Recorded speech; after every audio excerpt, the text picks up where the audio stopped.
But going into William Afton's motivations, there's a whole nother key to this that is so confusing. And that's Garrett, Mike's brother. Why'd he do that?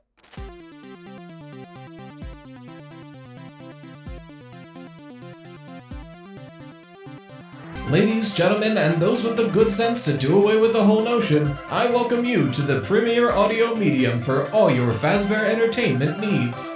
The Freddy Fazbear Pizza Podcast. Note, FFPP is not responsible for any loss of appetite, disinterest, dismemberment, or other legally classified statuses. So strap in and enjoy. Hello, everybody, and welcome back to the Freddy Fazbear Pizza Podcast. I'm your host of the Toast, Rytos, here to talk about Five Nights at Freddy's like we usually do. And I kind of wanted to devote today's video to the movie, specifically. I didn't really get to talk about it last week, even though it was the most pertinent episode to talk about it, because I needed to talk about Escape the Pizzaplex, because the timeline pushed everything back. It's a whole mess. But we recently got a trailer for the FNAF 2 movie, and it looks really good. I made my full breakdown theory video last week, but I had a lot of thoughts on the trailer and what we've seen so far that I didn't have time for in that video, and I will not be making another video on the movie until much later, either when we get a more meaty trailer or just after the movie itself. Because, look, I get, for whatever reason, movie videos on my channel do not perform well in the slightest. I was trying to think of why. If anyone's got a good idea as to why, feel free to let me know. My thoughts have always been I think most of us understand that the movies are not in the same continuity of the games, and while there is some merit to comparing the movies to the games to fill in blanks we have in the main timeline, I think most people really don't super want theories about the lore of the movies, because it's we can assume the movie's going to tell us eventually, right? And while it's fun to speculate and predict what we'll see in the movies, for the most part, they're separate for a reason, right? And I think that's the main reason why the movie videos underperform relative to other videos, right? Like a game, I can just look at my statistics right now, and the movie video, sure, this most recent one is a 5 out of 10, which for those of you who don't know YouTube lingo, essentially when you release a video, YouTube will compare it with the last 10 videos you've released at the time you're checking. So if I go and look right now, as of recording this Sunday night, for the Friday video, it will say, okay, of your last 10 videos, 2.5 days in, how does it rank up? And for me, 5 out of 10 is bad, because I release podcast regular. And the podcast, by nature of being a podcast, will always have less views than a regular video. So I really only get a top 5, right? So 5 out of 10 for me is very bad. But I don't care, right? I wanted to talk about the FNAF 2 movie. I'm going to talk about the FNAF 2 movie, and I really can't not. But it's not just that video. Consistently, whenever I've made a video about the FNAF movies, they have underperformed relative to the other videos at the time. And like I said, my thinking on that is people don't super care about the lore of the movies and or theories on them. And I think that's because we understand that being movies, they will be a lot more direct eventually. That being said, I'm going to shoot myself in the foot and still do a whole podcast episode about the FNAF 2 movies. But I feel like this is less impactful, because I feel like if you've been watching the Freddy Fazbear Pizza Podcast, especially to episode 79, unless this is your first episode, if it is, welcome in. You've got 78 other great episodes to catch up on.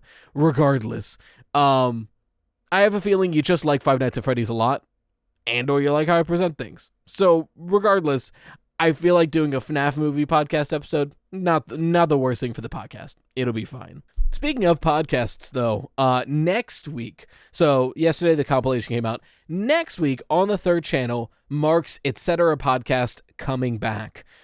We took a couple months break just because we're very busy, and Etc. podcast gets the least amount of views of anything that we create, so it kind of just is the first on the chopping block when things get hectic.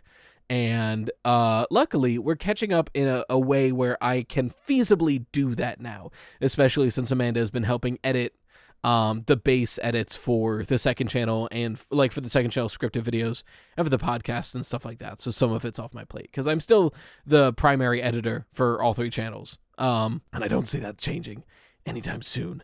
But regardless, but I know some of y'all were kind of wondering where Etc. Podcast went and or if it's coming back. There wasn't a planned pause, but it is coming back with a brand new thumbnail template, by the way. Shout out BarBADroid. Love commissioning them.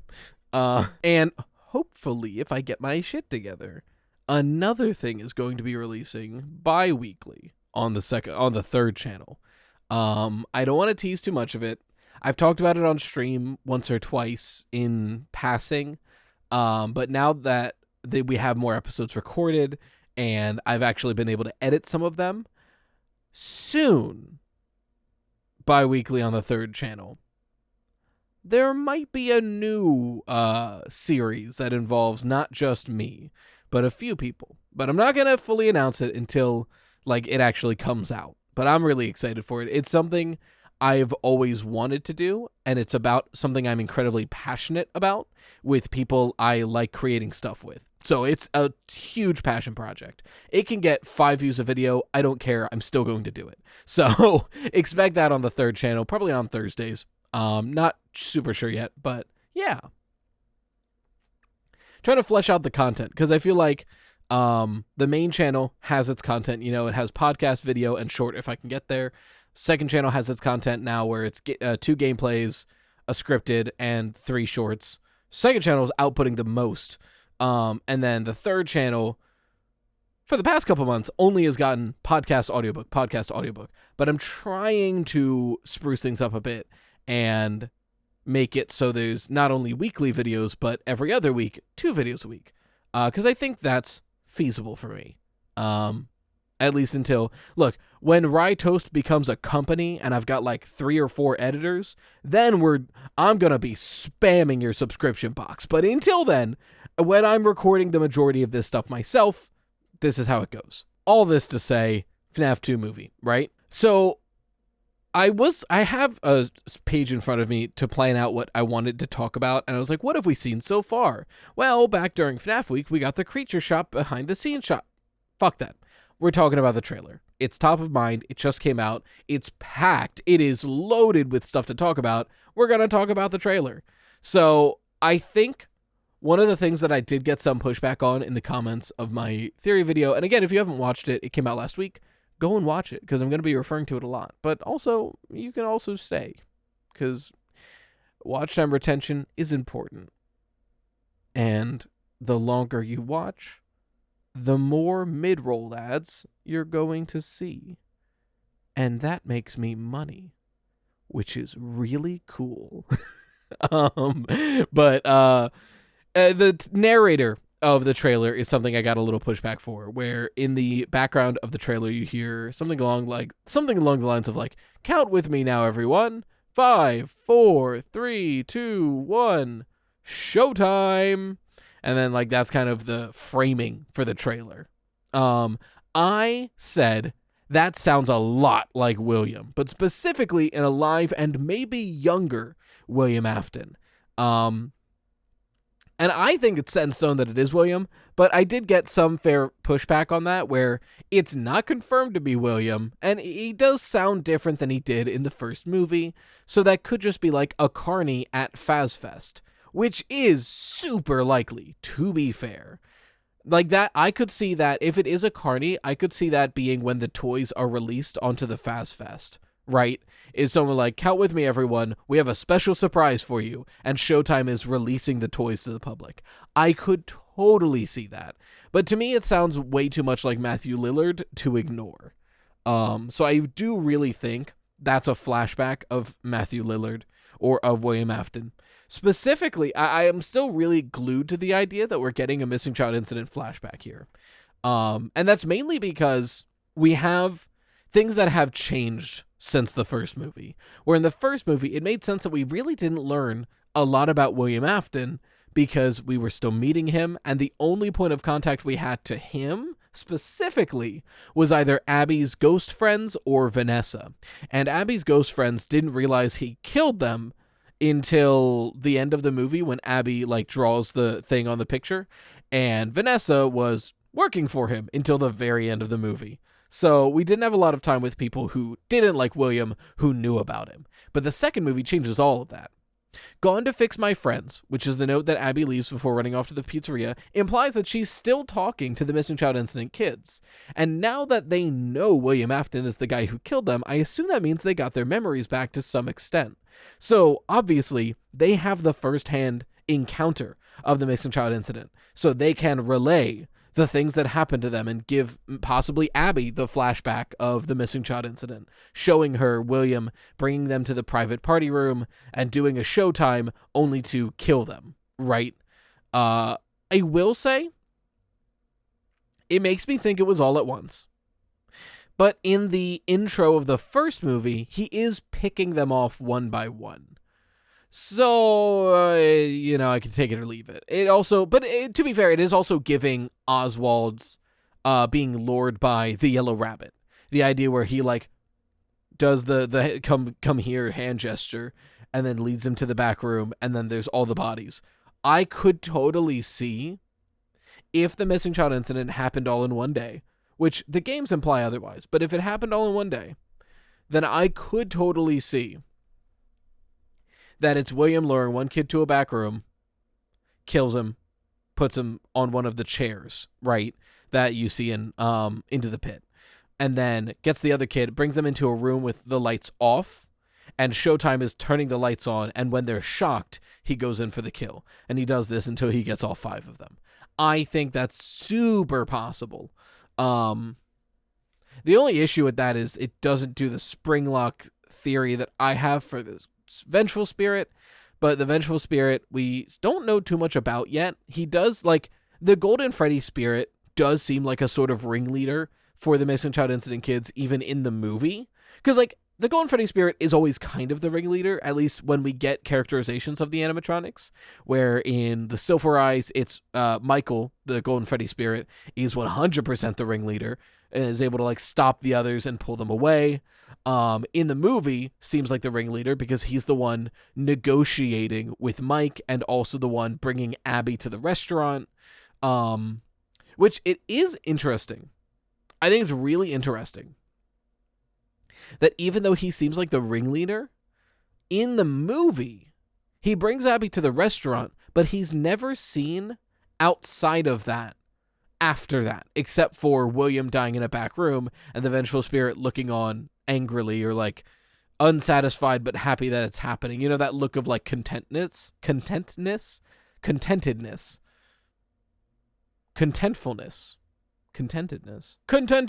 I'm right. Let's go. If you can't tell, I'm trying my best here because, unfortunately for me, eye contact is engaging and makes it easier to watch something. So I'm locking in. I'm giving you... hold on, let me give you Miley Cyrus blue eye meme. But for whatever reason, it's really hard for me to keep my eyes open. And I'm not that tired. I kind of want a night coffee, but I'm already recording. And I don't want to make a Gamer Subs with energy because it's late. Speaking of code right host for 10% off your Gamer Subs order. I did not plan that. I have one planned for later, but I have it off to the side because I do just genuinely enjoy the product. But that is one of the differences with Gamer Subs and a lot of other sponsors I've done. Where, like, I'll never do a sponsorship for a product I actively dislike. 'Cause, like, that feels shitty, you know? But I have in the past and will seemingly continue, you know, and I hope this doesn't seem a shock, do sponsorships for products that I'm like, yeah, it seems cool, or, like, neutral to positive towards. You know, that's kind of just business. Gotta eat, gotta get a house. I want to not be in an unfinished basement eventually. But that's one of the differences with Gamer Subs is I just really, like, genuinely can't stop drinking this shit. I think, like, the products I've done sponsorships the most for, or, like, the products I've enjoyed the most that I've done sponsorships for Factor was definitely one of them. We're still actually, I'm not sponsored by Factor right now, so you can take my word on it. We are actively still eating Factor meals.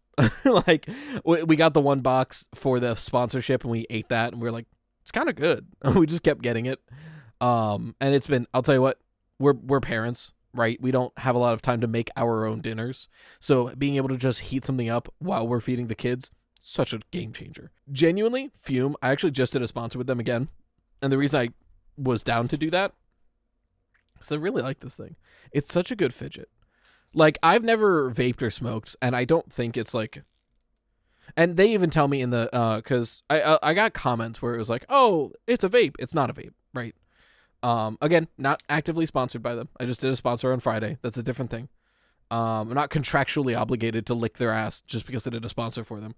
But it's not a vape. It just has this little like incense stick essentially. But they even say in the ad read where they're like specifically like, hey, don't say that this will help you quit smoking. It's not like scientifically gonna do that. It's just like a good thing to like, if you have an oral fixation or like holding something, it's great for that. And I do have an oral fixation. I cannot help but chew. So like, I'm literally editing all day like, tight.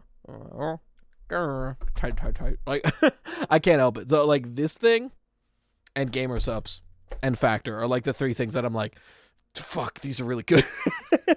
And I don't want to say this because the sponsor didn't go through yet, but they won't find this. This Friday's sponsor, like the one upcoming, it's a very silly one.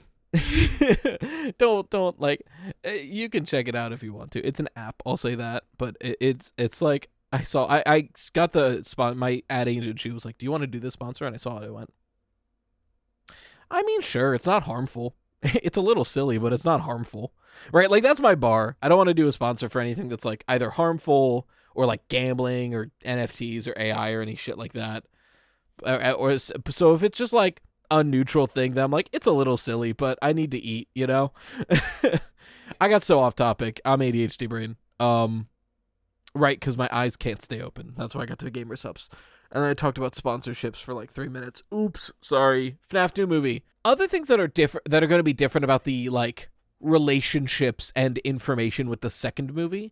I think something interesting. Right, I was talking about the missing child incident kids, where like now that they seemingly have their memory back, they got the first-hand witness to the MCI because they were the victims.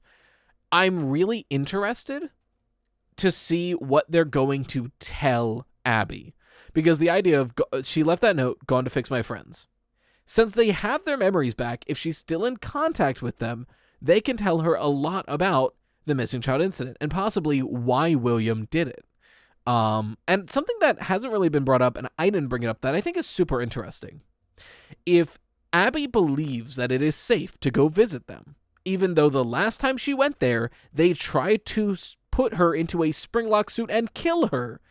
Clearly, I think that's telling us they were only doing that because of the influence of William Afton. And now that he's been dealt with, she views them as safe. This is really interesting. Because in the FNAF 1 movie, they kind of set it up where they're like, where it's like they want to make her like them. They want Abby as a new friend, so they're going to springlock her so she can be an animatronic like the rest of them. But clearly, if Abby is so willing to go back by herself, she thinks the threat is gone, which to me that says they were only doing that because of William Afton's influence. And if they were doing that because of William Afton's influence, why the hell was William Afton trying to make Abby into an animatronic? So this kind of leans back into William Afton's motivations, which right now in the movie trilogy, we only have the first movie, we have no idea why William did any of the things he did. It could very just well be he's a crazy child killer and he just likes doing it. But the fact that he wants to kill Abby by putting her into a springlock suit, to me says this movie series is going to lean into the whole William Afton is a mad scientist style of characterization of him, where he wants to observe and experiment with human possession. And I think this also leans into him saying, I always come back.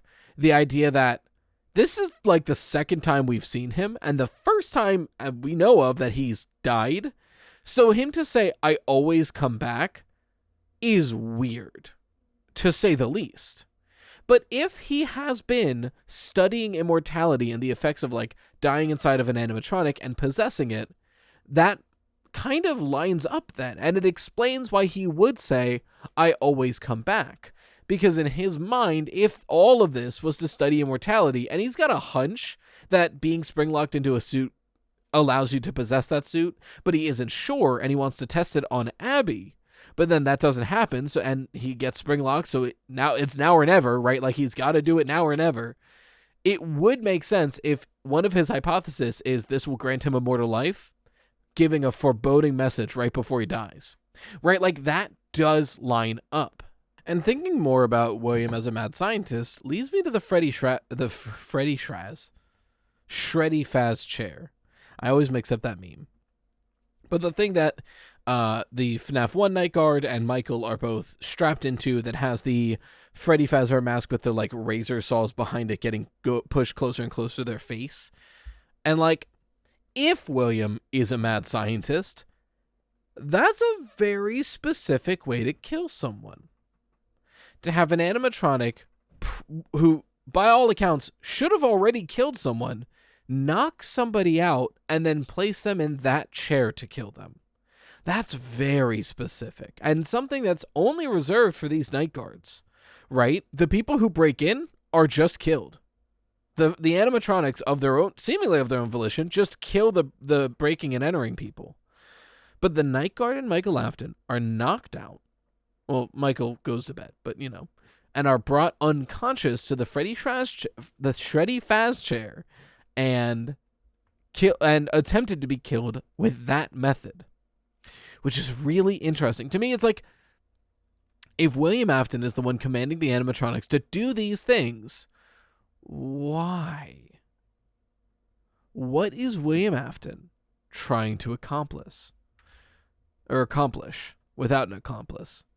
And it leads into the idea of like William Afton as Steve Raglan has the perfect opportunity here.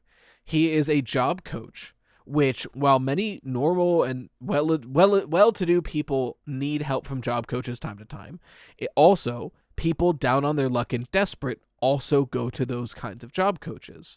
And he can find the people who are the most desperate, who have the least to lose and most willing to go to something like this, and pick out like, oh, you don't have a lot of family relations? No one checks up on you? That's all right. Hey, here's a job that, since you don't have that big of a social life, won't be a huge burden to you.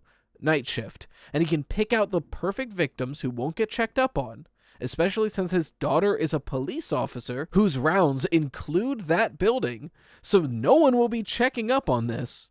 And he can put that victim in place and have the animatronics knock them out and put them in the weird experiment chair. So, like, it's a perfect setup for William Afton to be a mad scientist. So that comes down to, what is William Afton trying to accomplish? What is his motivation? I think it's still going to be immortality. I think the big reveal of maybe the end of this movie, or likely the middle of the third movie, is that all of this is because William Afton believes that if you can force a possession into an animatronic suit, you can technically achieve immortality. And that's what he's trying to perfect before doing it on himself. That's my thought process. But going into William Afton's motivations, there's a whole nother key to this that is so confusing. And that's Garrett, Mike's brother. Why did he do that? Why was he just at a random campground and kidnapped Mike's brother? That's really weird, right? So that memory, to me, it screams something ain't right here. And luckily, we now have a better source of information. And that's from Vanessa. Because Vanessa, again, like I mentioned, knew William, but was working for him, so didn't spill the beans. But end of the first movie, she's in a hospital bed from being stabbed by William Afton, who is now presumed to be dead. There is no reason Vanessa would not share everything she knows to Mike. Granted, it's probably not a lot. Like William Afton probably wasn't like eating dinner with Vanessa and going, oh, by the way, I kidnapped a kid named Garrett today. Cut steak. I want to use him in an experiment, right? Like, that's probably not what happened. But she does know more than she's letting on, for sure. And if the only reason she wasn't telling Michael what happened was because of fear of William Afton, by all accounts, he's dead. So now is the time to start spilling some beans, especially if you know anything about my kidnapped younger brother, who I literally take sleeping pills to try to induce the memory to remember any details about the guy who kidnapped him. Hey, you're the guy's daughter. Where's my brother? Right? Like, granted, William Afton says first I killed your brother, so like probably dead. But like, then why kidnap him? What is going on? There's a huge question there. Not to mention, no marionette yet. Now, granted, the trailer has a lot of music. The trailer has 2 songs, but the majority of the music in the trailer is the Puppets box, song. I forget the name of that instead of the Toreador March. The Toreador March comes after the title card appears. So since there is that issue, I was about to say cut that, but like, this is a podcast. I'll just leave it in. I'm just very tired. It's starting to hit me how tired I am, but I want to finish this recording. I don't want to stop and get coffee. So, if the trailer featured that music box music, clearly the marionette is here. And I think it would be crazy to do the FNAF 2 movie with all the toys and not the marionette, who is arguably one of the most iconic animatronics from the second game, right? Like, the puppet, because of its importance and its stark contrast to the rest of the cast, it is probably, I'd argue, maybe the most iconic animatronic from the second game. So not including it would be insane. But especially since they already featured the music box song, Puppet's gonna show up. That is the question, though. If the puppet is here, who's possessing it?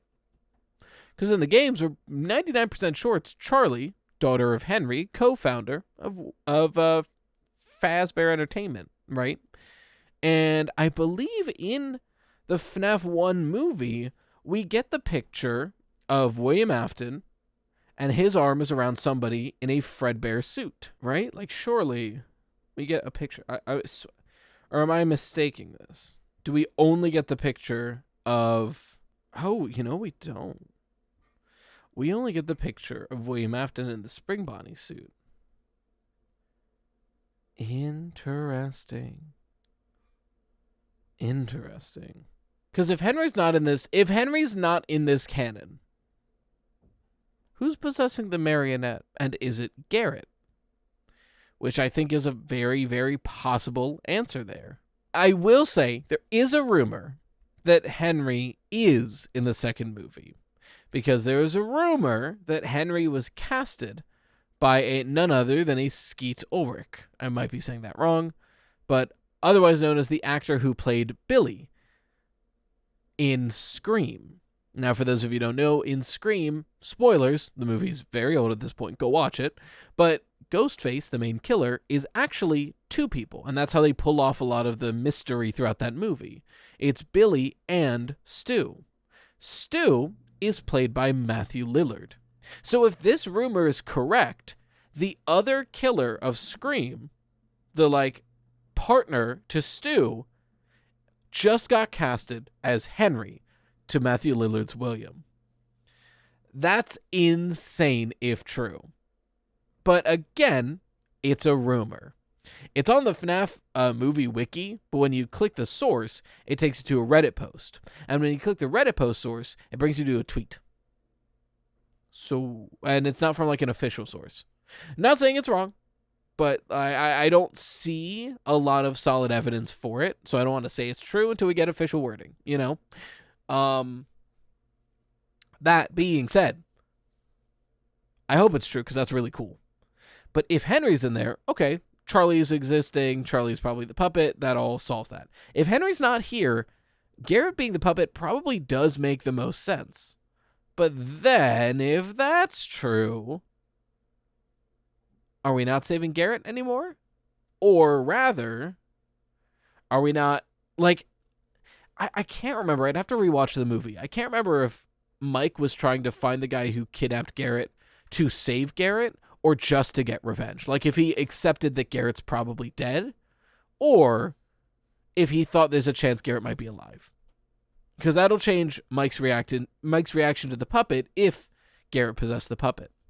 Because, like, Abby seemingly can just talk to ghosts, right? So it would make sense if the puppet is here and is Garrett, and Abby finds out, she'll probably tell Mike about it. I don't know. There's a lot of really interesting lore possibilities we'll get of the second movie. And I stand true of what I said in the main channel video, that I think the FNAF 2 movie is going to serve a similar purpose as the FNAF 2 game, where it's giving us a lot of lore that we didn't get in the first movie, and giving us a lot more like background context for like the missing child incident and Charlie being killed, so on and so forth. But yeah, I think that's all I can yap about for this movie. We're at about a half hour, I think. I had like a 5-minute stare off into space break because I was tired. But we're going to do questions. So if you want your questions answered on the podcast, feel free to email them at Freddy Fazbear Pizza Podcast at gmail.com. That is in the description to copy and paste because it's a pain to type out. But our first question comes from Black Hole Incinerator, him. Since you've been making/made a timeline in the podcast, I had a question about an event in the timeline. MoltenMCI. Every modern timeline I see has it as an occurrence, and I understand that there is a lot of evidence for it. For example, the Silver Eyes, even more so that of the Help Wanted Furnace. However, I'm wondering, for the sake of being thorough, since it seems to be something you stress a lot, what, if anything, is a possible theory that isn't MoltenMCI? Also, use the time answering this question to plug Gamersubs and Twitch. Don't mind if I do, Black Hole Incinerator. First of all, I already plugged the Gamersubs because I had a little ADHD tangent. But, Gamersubs, code RightToast, 10% off. And if you didn't know, I stream 4 days a week on twitch.tv/RightToastYT, 9 p.m. EST, Monday, Wednesday, Friday, and Saturday. We have fun times. Like for example, if I remember, Amanda, you'll be editing this, put a marker here to remind me, or else this will look really stupid, a clip from a recent Repo stream with Dapper Mr. Tom, Dan Seibert, Scylla Aria, Altab Horror, and Amanda. This clip right here. And nothing bad will ever happen again. Alright, let's go. Wait, hold on, there's what's this money? Is this the X? That's the exit.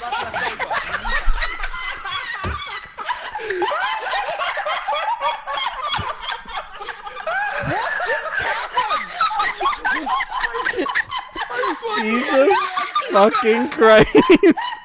We have fun times. It's a fun stream. You should check it out. I do it 4 days a week. Anyway, your question. Yeah, there's tons of theories again that are not MoltenMCI. As settled as I think MoltenMCI is, I admit it's not a settled theory. It's not fact, it's not confirmed. There are other explanations for Molten Freddy. Right, so MoltenMCI is the theory that the missing child incident victims are the spirits that inhabit Molten Freddy. So the timeline of events kind of goes original animatronics, sometime in between, melted down, injected into the Funtime animatronics. They form into Ennard. Ennard breaks off into Scrap Baby and Molten Freddy. Molten Freddy is the missing child incident victims. Scrap Baby is Elizabeth. MoltenMCI benefits from the idea that everything from Funtime to FNAF 6 is confirmed. Right? The idea that the Funtimes merge together into Ennard, split up into Scrap Baby and Molten Freddy. It's not like stated directly like this is what happened, but with the Scott Games FNAF World website conversations, the sister location and FNAF 6 themselves, it's as confirmed as anything gets in the series, right? So MoltenMCI, all it has to argue is that the thing that the missing child incident remnant was injected into the Funtimes. That's all they have to argue. So there are plenty of other explanations. One of them, the Molten DCI, that being that the dead child incident, the 5 kids killed at the FNAF 2 location, actually go on to possess the toy animatronics. And because FNAF 2 newspaper says the toys were scrapped at the end of the venture, William Afton can collect those scrapped animatronics, melt them down, inject them into the Funtimes, and now it's the dead child incident victims that end up in Molten Freddy. And the counter argument for that could be, well, the tombstone's at the end of FNAF 6. I hear you, but FNAF 6 is kind of the period on everything. The tombstones could be unrelated to Molten Freddy directly. Another counter argument is, I don't know the name of this. I think it's Funtime Molten or Molten Funtime. I could be somewhat wrong. I don't remember the exact wording of this theory, but essentially the Funtime animatronics were rented out during the day for private parties, and they are built to perfectly kidnap children without people noticing. So this theory states that it's less that animatronics were melted down into remnant and injected into the fun times, but kids were kidnapped at these fun time parties, and they were killed in the animatronics, and they possess the animatronics, right? And then the remnant can be injected and shared between them, and then so those victims of the fun times are the ones that end up in Molten Freddy. So yeah, there's other ways to explain Molten Freddy outside of MoltenMCI. I just think the game is mostly pointing to MoltenMCI. Even if there came stronger evidence for Molten DCI or Molten Funtime, I think the narrative of the game most cleanly points to MoltenMCI, especially since FNAF 6 is supposed to be this footnote to end the whole series, having the MCI kids, Elizabeth, Charlie, and like Michael Afton and Henry Emily, having all of them there in one building, and William Afton, makes sense. So those are my thoughts. Thank you for your question, Black Hole Incinerator. Our next question comes from Apex, him. With William showing up in the FNAF 2 movie trailer, not in the spring bodysuit, do you think it's a flashback or hallucination? If it's a hallucination, do you think we see the Nightmare animatronics here? That way movie 3 would have Springtrap as the sole antagonist. Thank you for your question. I don't think we're getting the Nightmare animatronics in any of the movies. I think that's my called shot. I think the Nightmare animatronics are so extra that they just won't look good in a movie format. They will look cheesy at best. But also, if we're just getting 3 movies, we're not going to get there. We'll get the Phantom animatronics and Springtrap. I could see them using the Nightmares for FNAF 3 just because the Phantom animatronics are very minor. So they don't make a lot of sense to be made into these fantastic puppets. So that could be where the Nightmare animatronics come in. But I don't think we're getting them in the... I don't think we're getting them at all. That being said, I think the primary way we're seeing William Afton in this second movie is through flashbacks. We did get that one behind-the-scenes shot of Matthew Lillard up a staircase as a healthy dad, William Afton, with Vanessa at the bottom of the staircase, right? So that to me says flashback. And then we get that one shot. Now, the shot in the trailer might be hallucination, because we get the shot of like the doors storming open down a hallway. It's a great shot. It's purposefully, I would guess, reminiscent of the FNAF 4 hallway as well. Fun with Plushtrap. But this long hallway with the doors flapping open, and then you see the silhouette behind in front of the storm outside of the house of William Afton. Amazing shot. That feels like a hallucination, though, right? You know, I wonder if William Afton will be taking a sort of burn trap role in this second movie, where either Vanessa or Michael or someone is throughout the movie having these hallucinations of William Afton being there, ready to kill you. And he's not there, but it's that effect that he's had on one of these characters. I think that would make for a very compelling plotline, and I wouldn't doubt if they do that, because that doesn't feel like a flashback. That feels like hallucination. Whereas the one shot of the staircase, that feels like a flashback, and I think we will be getting those. So, I guess to answer your question, Apex, I think it's a bit of both. I think we're going to be getting some hallucinations, and I think we're going to be getting a lot of flashbacks. That's my guess. But thank you for your question. Our next one comes from Holden, him. Something I've wondered about, especially with Escape the Pizzaplex, are the missing posters with Gregory's face at Roxy Raceway in ruin. I've assumed that they were put up by his family if he, as GGY, was living in the little hidey holes around the Pizzaplex. The main problem is, though, that it seems Cassie was in contact with Gregory, as he was under the control of Dr. Rabbit, which would be weird for Cassie to be crying at Gregory going missing if she actively saw him at the Pizzaplex at the same time. Maybe what we're seeing in that memory illusion happens after Security Breach. I could see Glitchtrap wanting to get Gregory back after he's been freed and made the posters himself to be more like wanted posters. Curious what your thoughts on the posters are, especially if Gregory being missing is one of the main reasons Cassie accepted the call in ruin. Thank you for your question, Holden. What an amazing question. That is a detail I completely forgot about. I remember the silhouette of Cassie crying, and I've always linked it to the party because she's putting on makeup on one, she's crying makeup off in another, and she's wiping it away and Gregory's comforting her in a third. So I always put that there. But you're so right to point out that her crying cardboard cutout is facing a wall of missing posters for Gregory. Not to mention, right, the existence of missing posters at all. Like you said, if this is before security breach, even if this is because he was working for Dr. Rabbit and sleeping at the Pizzaplex, Cassie hung out with him all the time. If she saw the missing poster, and if they're all over, I'm sure she would raise a question or two, but she seemingly doesn't. So I think, to square this away, my thought process, and I agree with you that I think the missing poster is one of the reasons Cassie is so willing to come and save Gregory. I think the missing posters go up right during and after security breach. I think, honestly, I wouldn't doubt if Gregory's parents are dead, knowing how Glitchtrap ties up loose ends and can send animatronics to people's house via special delivery. I wouldn't doubt if Gregory's parents are dead at this point. Who knows? But I could see Gregory being Dr. Rabbit and then breaks free, and eventually, and during this process is where the missing posters start. Especially, right, Escape the Pizzaplex ends, spoiler alert, with Cassie saying, I'm going to take a break from the Pizzaplex, but I'll be back eventually. I wonder if Cassie stops coming back, Gregory as Dr. Rabbit bunkers down more on the Pizzaplex stuff, and he stops popping up as often, and then a caregiver puts out the missing posters. And then, because security breach happens, ruin happens sometime after that, but the missing poster for Gregory pops up eventually. Cassie possibly blames herself because she stopped hanging out with Gregory, and then suddenly gets a call like, hey, I'm at the Pizzaplex, I need your help. Cassie would show up. That being said,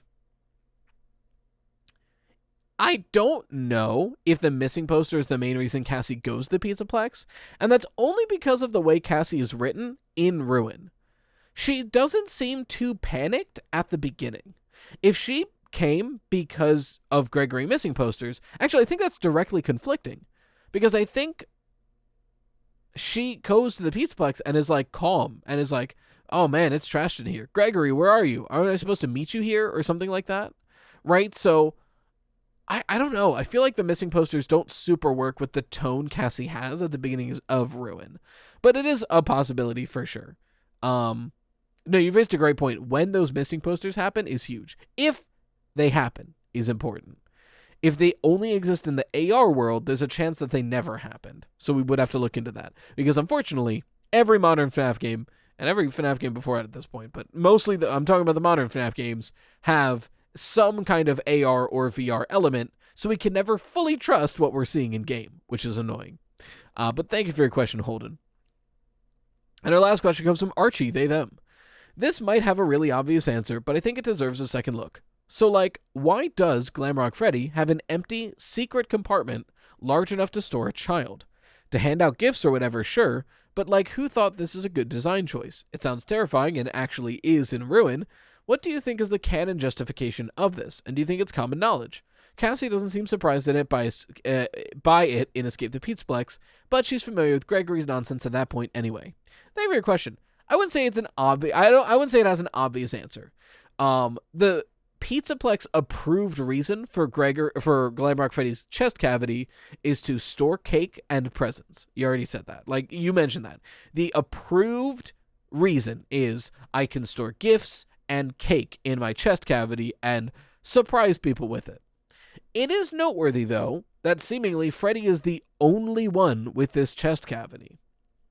Wouldn't fit on Roxy or Chico's models, and we never see Monty open, but we see him get broken in half, and it's just a regular Glamrock Endo in there. Notably, the regular Glamrock Endos don't have this cavity. We see it in Help Wanted 2, up close and personal. It is a built-in feature of his endoskeleton to have this cake chamber that just so happens to be child-sized. At first I was like, yeah, it's probably just an oversight and it just happens to work out that way. I wouldn't doubt since Gregory was working for Glitchtrap for some time and he is the tech whiz, I wonder if Dr. Rabbit or Gregory under Glitchtrap was the one to put it there. Because Gregory makes the most use of that Glamrock Freddy chest cavity. Even as Dr. Rabbit, he's piloting Freddy all the time within that cavity. So I wonder if right after Gregory gets turned by Glitchtrap, one of his first priorities is, make up a corporate excuse for me, Glitchtrap. I'm adding a compartment to Freddy so I can pilot him within the robot to just more efficiently get things done, right? I would not doubt if that was added by Dr. Rabbit, but we don't have evidence of that. The only evidence we have is that the Pizzaplex says it's for distributing cake and presents. Either way, it's a worthwhile thing to point out, and I thank you for asking it. If you want your question answered on the podcast, feel free to send it in to Freddy Fazbear Pizza Podcast at gmail.com. It's in the description to copy and paste because it's a pain to type out. But until next time, as always, you've been watching the Freddy Fazbear Pizza Podcast, where the pizza abilities are endless. We hope to enjoy your future patronage. Bye-bye for now, and I get to have a night coffee now.